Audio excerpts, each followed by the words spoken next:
Yo viví con bueno, Juan Alsina, cuando llegó para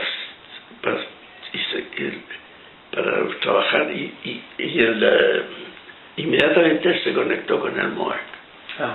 Me acuerdo que llegó en el verano y partió para allá, para el Quesco, no teníamos una colonia veraneo.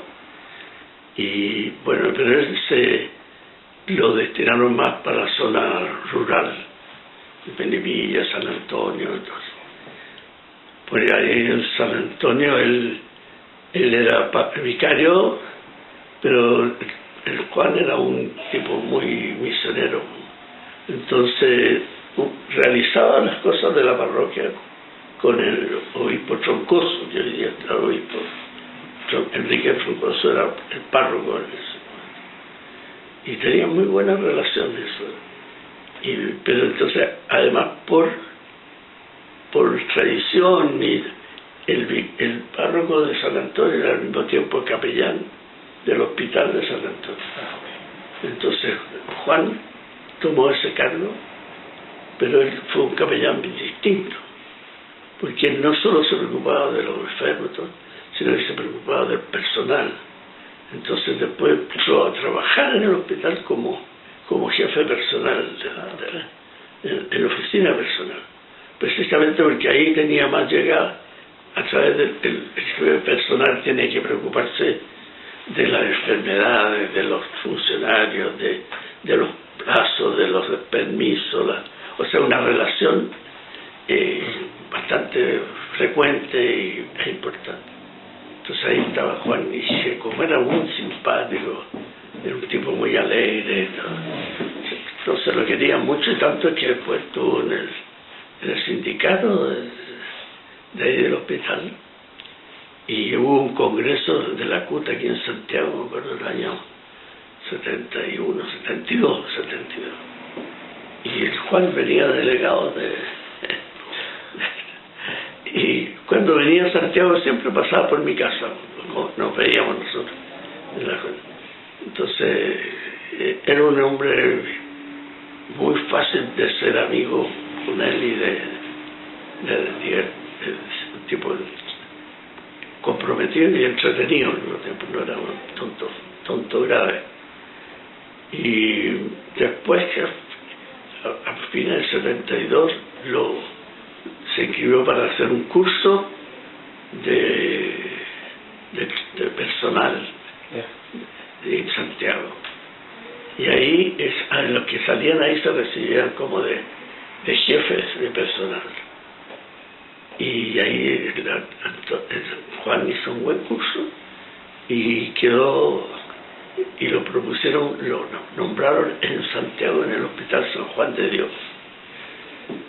Y bueno, ya eso ya rompió con el vicario de la zona rural, y se vino a Santiago, y aparentemente por ese sector de la jerarquía, como que quedó como un cura medio rebelde. Pero si volvió acá, vino a Santiago, y aquí lo acogió muy bien Fernando Aristía, que era el obispo auxiliar, el Pablo Loren, que era el vicario de la zona sur, y en fin, o sea que entró a la iglesia y ahí vivía conmigo, y se desempeñaba como jefe de personal del hospital.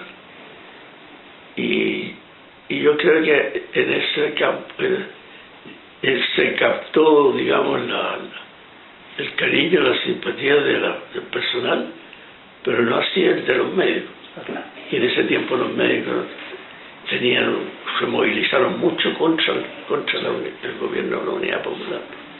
Entonces Juan me contaba a mí que él, como jefe personal, les descontaba a los médicos los días que no trabajaban, y eso era una humillación inmensa.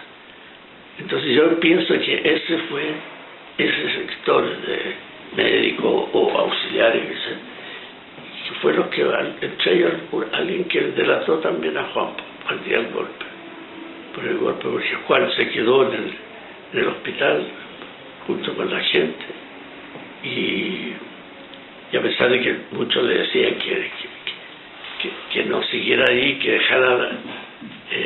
y cuando dijo, seguíamos eso, nosotros habíamos conversado con él en el sentido que, pensando que hubiera una posibilidad de una guerra civil, pero que nosotros íbamos a estar donde deberíamos estar, ¿no? Y eso le quedó a él muy claro, y por eso ya... Entonces ahí lo detuvieron y a los pocos días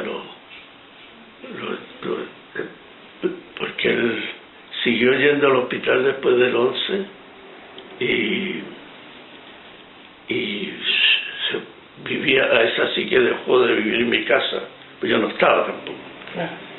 Yo no estaba, entonces se fue a vivir con el San Bernardo, que habían otros catalanes, y ahí, bueno, en uno de esos días que volvió al hospital, ahí lo detuvieron y lo llevaron y lo mataron.